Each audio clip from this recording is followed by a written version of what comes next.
This story is titled, My Wife Refused to Spend Her Birthday with Me and Went Out to Have Dinner with Her Coworker, but she thought I was bluffing when I told her I would file for divorce. Hey everyone! Before we jump into today's video, I need your help. We've noticed the channel is losing some traction, and subscribing is one of the best ways you can support us. It's quick, free, and it helps us keep bringing you awesome content. Your support means the world. Let's keep this channel growing together. Thanks so much. Now let's start the video. Hi Reddit. I don't usually post personal stuff here, but I wanted to tell this story because it's been a wild ride, and honestly, I could use some outside perspective, or maybe just some validation. I was with my wife for 14 years, married for 12 of them. Was it perfect? Number. But no marriages, right? We had ups and downs, but I always thought we'd face everything together. The thought of us splitting never even crossed my mind. She wasn't just my wife, she was my partner, my best friend, the person I thought had my back through thick and thin. Then, in September 2022, my life changed. I was in a car accident. No, scratch that. A bad accident. I was driving to a work site. I'm an HVAC tech, or at least I was. And out of nowhere, a garbage truck slammed into my car. High speed. All I remember was the sound of the impact, glass shattering, and my head hitting the side of the door. I swear time slowed down in that moment.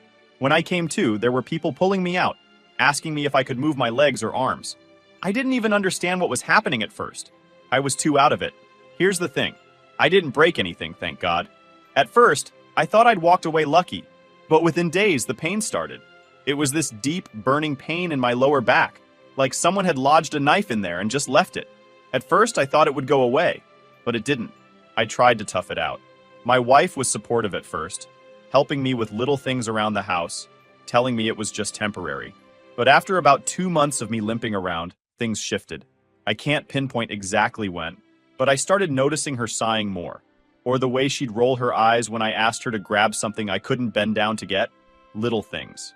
At the time, I told myself it was stress. After all, me not working meant we were down to one income, and I know that's hard. But still, something was different. By December 2022, I tried to go back to work. My doctor wasn't happy about it, but I hated feeling useless. I convinced him to let me try, and I gave it everything I had. I lasted 3 days before I collapsed while loading tools into my van. The pain was unbearable. My boss told me to go home, and my doctor officially took me off work indefinitely. That's when the reality hit me. I wasn't going back anytime soon. I felt like I was letting my wife down. I'd always been the kind of guy who pulled his weight. I worked hard, paid bills, fixed things around the house. Now I was broken, and I couldn't help but feel like a burden. I tried to keep my spirits up. I applied for financial help to cover the mortgage and bills. We qualified, which helped take some pressure off her. I thought maybe things would calm down, and we'd get back to normal. But then came May 2023, the appendix incident.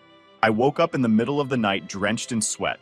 My stomach felt like it was being ripped apart from the inside. I tried to tough it out for a few hours, but the pain just kept getting worse. Around 5 a.m., I woke her up and told her, "Something's wrong. I need to go to the hospital." She groaned and looked at me like I'd asked her to do the most annoying thing in the world. "Are you sure it's that serious?" I couldn't believe it. I was literally doubled over in pain. I told her, "Yes, I need to go now." And you know what she did? She fixed her hair and makeup before we left. I sat in the car, hunched over, waiting for her to be ready. She refused to drive too, so I had to drive myself to the ER with her sitting next to me. I don't even know how I managed it. At the hospital, the doctors told me my appendix had ruptured.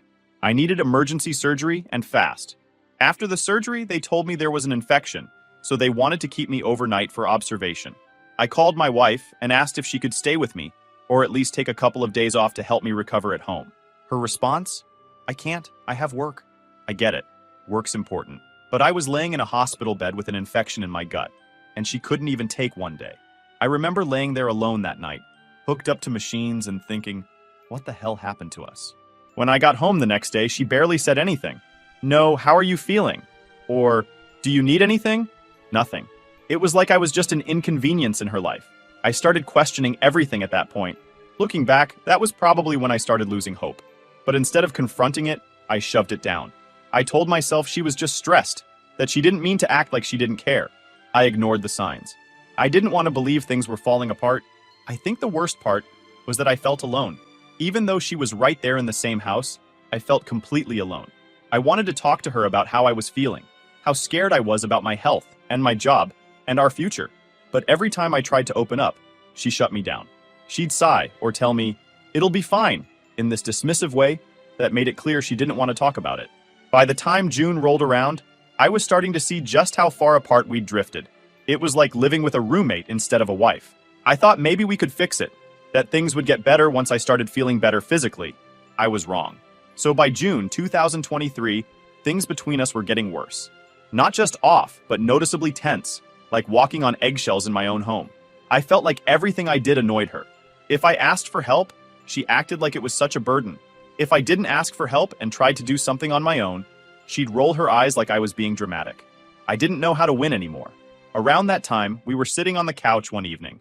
The TV was on, but I wasn't really paying attention.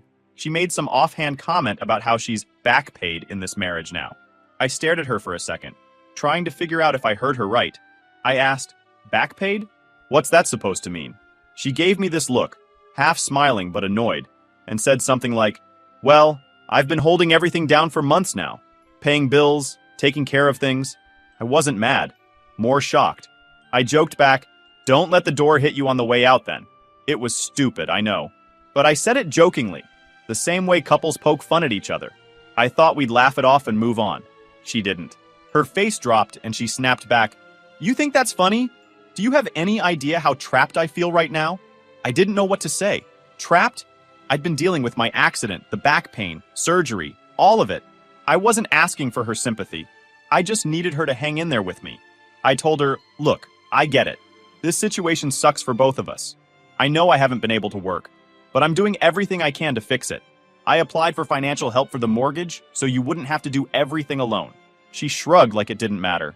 "Yeah, but I'm still the one paying for everything." It stung. I felt like no matter what I did, it wasn't enough. I didn't bring it up again because I thought maybe she just needed to vent. But things got weirder after that. A few days later, she told me she was going to spend the night at a coworker's place. I asked her why, and she said she needed to talk to someone about her feelings. I didn't want to argue, so I told her, "If it helps you, go ahead." In my head, I thought, maybe this is good. Maybe she'll come back feeling better, and we can work on us. The next week, she mentioned her birthday was coming up. I assumed we'd spend it together like we always did. I mean, we'd been together for 14 years. I never even thought to ask. So I brought it up casually one night, like, "Do you want me to make reservations somewhere, or do you want to just do something at home?" She hesitated. "I'm actually going out for dinner with a girl from work." I blinked. "You don't want to spend your birthday with me?" She kind of smiled, but it wasn't a warm smile. "I already made plans. It's just dinner." It hurt. I'm not gonna lie. Her birthday had always been special to me, and I tried to make every year better than the last. So the fact that she'd rather spend it with someone else hit me hard. I didn't argue, though.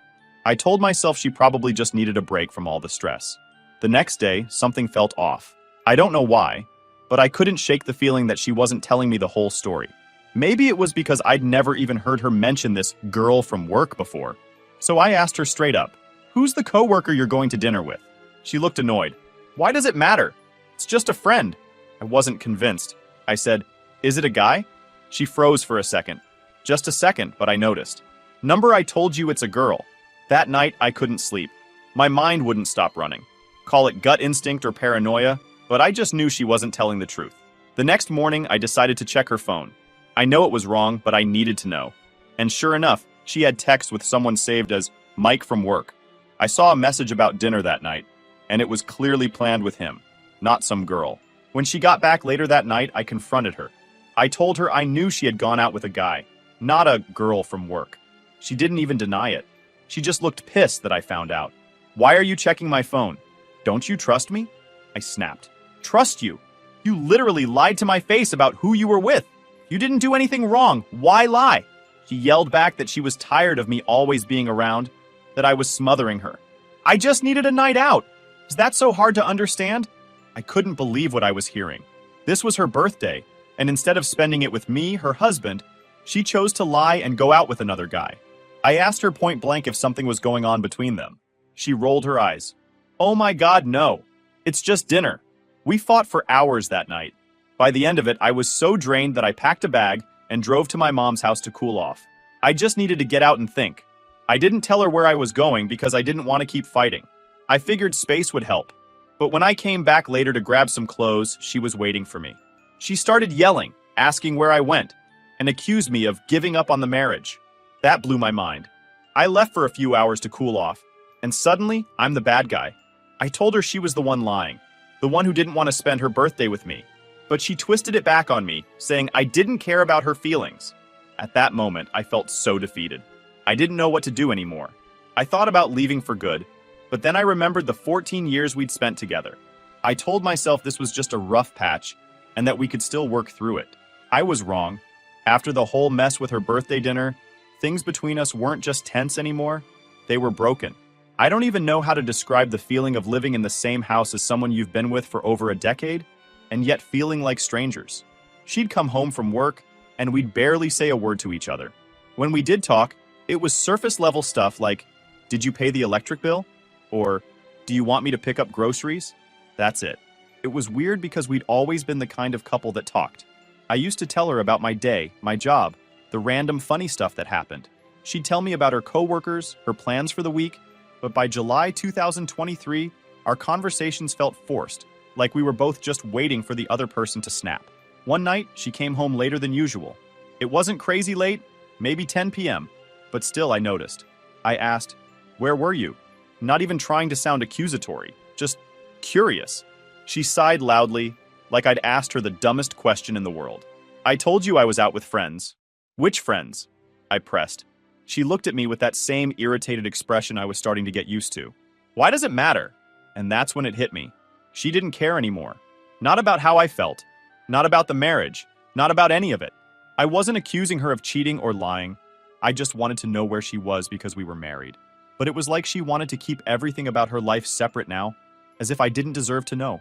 I thought maybe I was reading too much into it.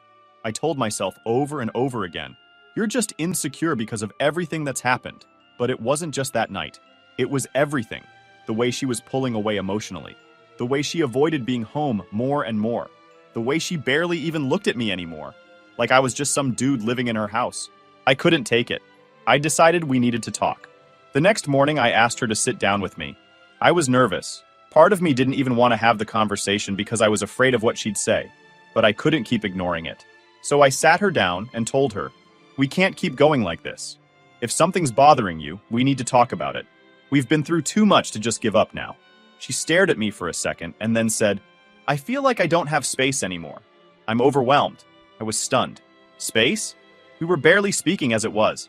I told her, "If you need space, that's fine. But you can't just shut me out completely.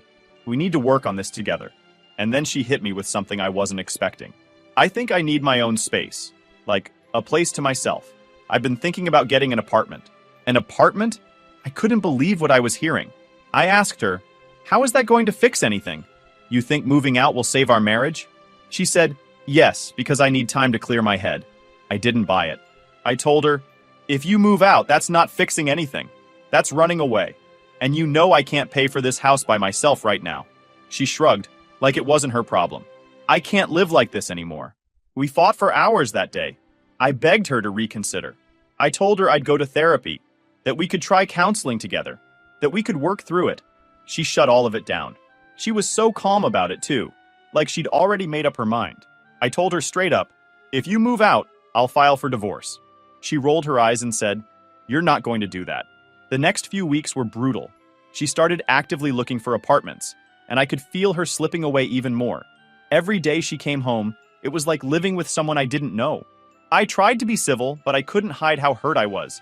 I'd catch myself staring at her, wondering, how did we get here? At one point, I asked her again, "Are you sure this is what you want? You're really going to leave?" She said, "Yes, I think it's for the best." I didn't understand it. We'd been together for 14 years, and now she was acting like it was nothing. Like I was nothing. A week before her move-in date, something didn't sit right with me. I started thinking about all the times she came home late, all the coworkers she hung out with, and how distant she'd been for months. My gut told me there was more going on, and I couldn't ignore it anymore. While she was at work, I did something I'm not proud of. I went through her Apple Watch. She'd left it on the kitchen counter that morning, and I knew it was connected to her phone. I told myself I was crazy, that I wouldn't find anything, but I had to know. What I found made me sick. There were texts between her and a guy, Mike from work. The messages had been going on for months. Months. I saw one where she texted him saying, "I want you so bad. When can we hook up?" I sat down on the kitchen floor, staring at that tiny screen, feeling like my whole world had just cracked open. When she got home that night, I confronted her. I told her I saw the messages. At first, she laughed. Actually laughed. Are you serious? You went through my stuff? I wasn't backing down. I said, you've been talking to him for months. You're planning to hook up with him. What else am I supposed to think? Her face shifted. She said, it's just a joke. You're blowing this out of proportion. I couldn't believe what I was hearing. I told her, a joke? You think it's funny to talk like that with another guy? That's when she snapped and admitted it. Well, maybe if you actually gave me attention, I wouldn't have to look somewhere else. That was it. I didn't even know what to say. For months, I'd been trying to fix things, and now I realized she didn't care. She'd already checked out. She moved out in August 2023, and I let her go. When August 2023 rolled around, I felt like I was stuck watching my own life fall apart in slow motion. My wife had found an apartment, signed the lease, and was officially moving out. I wish I could tell you I fought harder to stop her, but the truth is I was exhausted, mentally and emotionally. At some point, you just hit a wall, you know? That last week before she moved out was brutal. The tension in the house was unbearable. We weren't really talking anymore unless it was something necessary, like coordinating when the movers were coming, or what furniture she planned on taking. I didn't argue about who got what because, honestly, I didn't care. I just wanted it to be over. The day she packed up, it felt surreal. I watched as boxes of her things disappeared from the house we'd built together over the last decade. She was surprisingly calm through the whole thing, which somehow made it worse. There was no crying, no reminiscing, no sign that this was difficult for her. It was like I didn't even exist to her anymore. At one point, I asked her, why are you doing this? Can you just explain it to me one more time? She sighed like I was the one being unreasonable. I told you already, I need my space. I need to figure things out for myself. I tried to press her. Figure out what? Are you planning to come back? She didn't answer. Instead, she grabbed another box and carried it out to her car. That silence told me everything I needed to know. I don't know why I did it, but I helped her move some of the heavier stuff. It felt weird helping her leave me, but part of me thought maybe this would give me closure. Maybe seeing her walk away with her own 2 feet would help me finally accept it. Spoiler, it didn't. At the apartment complex, I carried the last box up to her unit, set it down, and looked around. The place was nice, small but modern. Clean white walls, big windows, and empty. It hit me then that she was excited for this. While I was dreading her leaving, she had been looking forward to it. Before I left, I asked her, are you happy now? She gave me a look I'll never forget. Not sad, not angry, just cold. I don't know yet. I nodded and walked out. That first night without her was one of the loneliest I've ever had.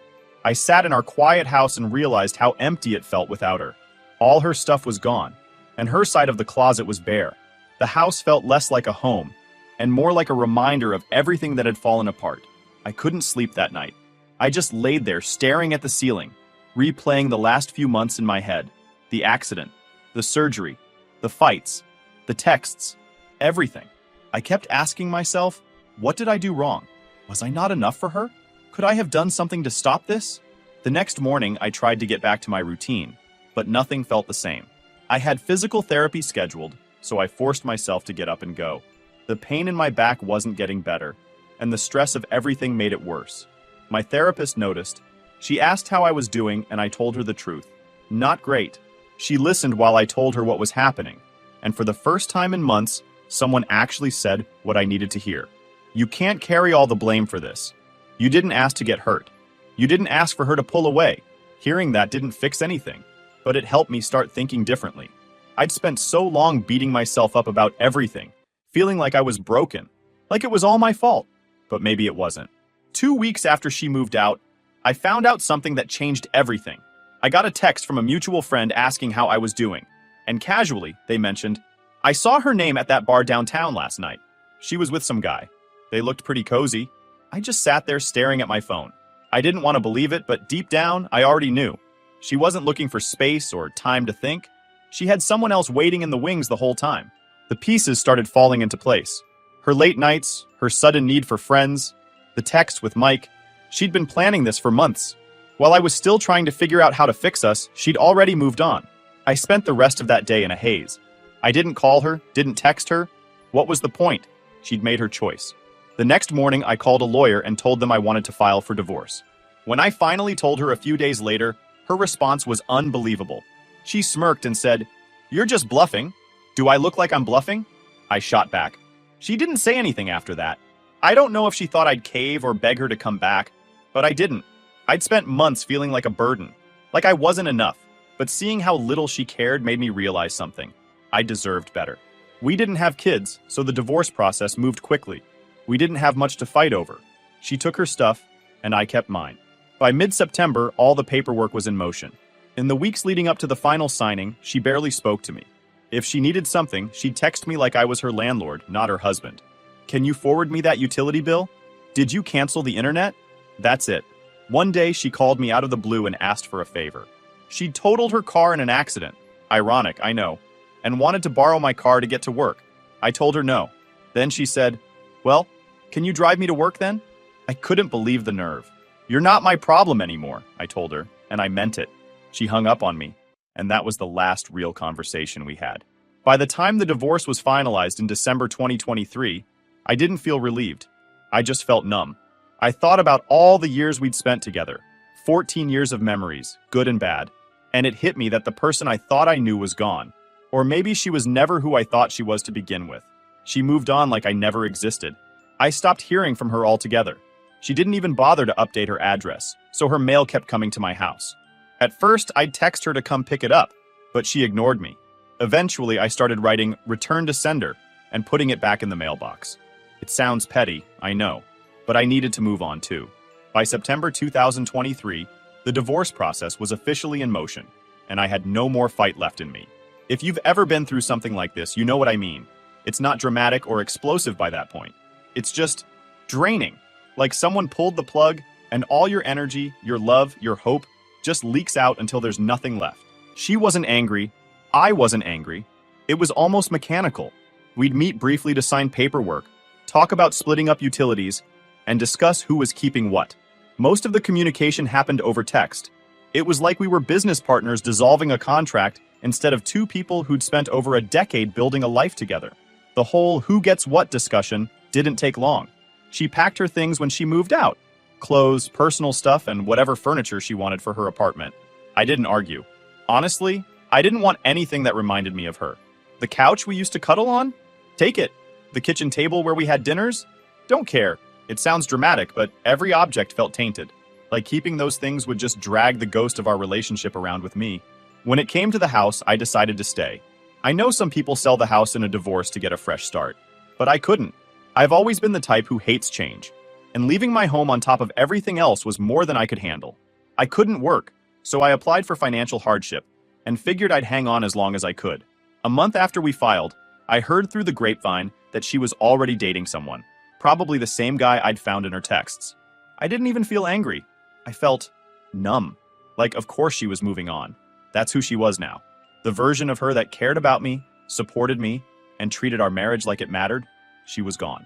The hardest part of those months wasn't the divorce paperwork or hearing about her new life. It was the silence. After 14 years of having someone there, someone to talk to, even just sit with, it was jarring to wake up in an empty house. The quiet was almost suffocating. I started to notice how little I was taking care of myself. I'd skip meals without realizing it. I stopped doing things I used to enjoy, like tinkering with my tools or watching sports. I'd just sit on the couch staring at my phone, scrolling through pointless stuff for hours because I didn't know what else to do. One day, my mom came over to drop off some food. She looked around the house, saw how messy it had gotten, and said, "You can't keep living like this. You have to pick yourself up." I didn't snap at her because I knew she was right, but at the same time, I wanted to say, how? How do I start over after everything I've been through? Between the accident, my injuries, losing my marriage, and feeling like a shell of who I used to be, I didn't know where to begin. The turning point came in October 2023. That's when I got a phone call from her. It was out of the blue, and when I saw her name on my screen, my stomach dropped. I didn't know if I should answer or ignore it, but curiosity got the best of me. "Hello? Hey," she said flatly. "No. How are you?" No small talk. She got straight to the point. "I need to borrow your car." I couldn't believe it. "What?" She explained she'd been in a car accident. Her car was totaled, and she needed a way to get to work. I asked if she was okay, and she shrugged it off like it was nothing. I didn't go to the hospital. I'm fine. Then she said, "Can I borrow your car for a while?" I almost laughed. After everything we'd been through, this is what she called me for? Told her, no, that's not happening. She didn't like that. "Well, can you drive me to work then?" "No," I said again, this time firmer. "I have physical therapy appointments and doctor visits. I can't help you." Her tone shifted. "That's not my problem." That's when I snapped. "You're right. It's not. And you're not my problem anymore either." She hung up on me and I sat there staring at the screen for a minute. For the first time, I felt free. Like I finally realized I didn't owe her anything. Not my time, not my car, not my energy. She made her choices and now she had to live with them. From that day forward, I stopped caring about her. Not in a bitter, angry way, just in a this is over way. I stopped checking her social media. I stopped asking mutual friends about her. I focused on myself instead. In the weeks leading up to the divorce being finalized in December, I started pulling myself together. I still had pain from my back injuries, but I pushed myself to be more active. I started small, taking short walks outside, trying to fix up little things around the house that had been neglected. It wasn't much, but it was something. The final court date came, and we didn't say much to each other. She looked different, like a stranger wearing my wife's face. I handed over the last of the paperwork. The judge signed off on everything, and just like that, we were no longer husband and wife. When we left the courthouse, she looked at me and said, "Good luck." I didn't say anything back. I just walked to my car and drove home. I thought I'd feel relief when it was finally over, but all I felt was empty. It's strange, really. You spend years building something with someone, and then one day, a few signatures on a piece of paper make it like it never happened. The weeks after that were quiet but different. The silence in my house didn't feel suffocating anymore. It felt peaceful. I stopped thinking about what she was doing or who she was with. I started focusing on my health, my pain management, and what I wanted my future to look like. I guess in a weird way, I have her to thank for that. By the time the new year rolled around, I realized that I'd been stuck in survival mode for months. My divorce was finalized in December 2023, and as much as I tried to mentally prepare myself for that day, it still hit me like a punch to the gut. The weirdest part? It wasn't even sadness anymore. It was just emptiness. Like the life I thought I'd have was just gone, and I didn't know what came next. The weeks after the divorce were slow, but they gave me something I didn't expect: clarity. Without her in the picture, I didn't feel like I was walking on eggshells in my own home anymore. The quiet stopped feeling lonely, and I started finding peace in it. I'd sit in my living room, coffee in hand, just listening to the hum of the heater and the occasional sound of cars passing by outside. It sounds lame, I know, but it was the first time in months I felt calm.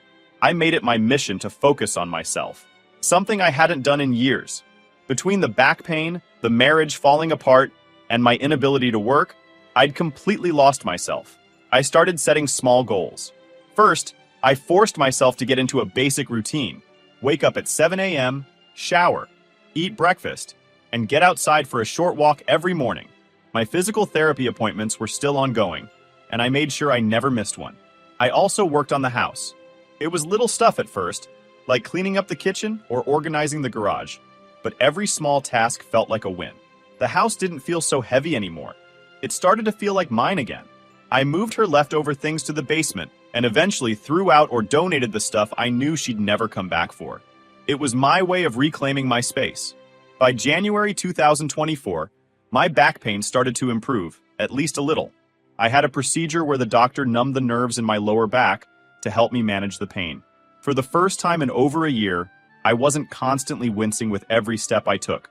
I still wasn't 100%, but I started feeling hopeful that I might get back to normal someday, or at least close to it.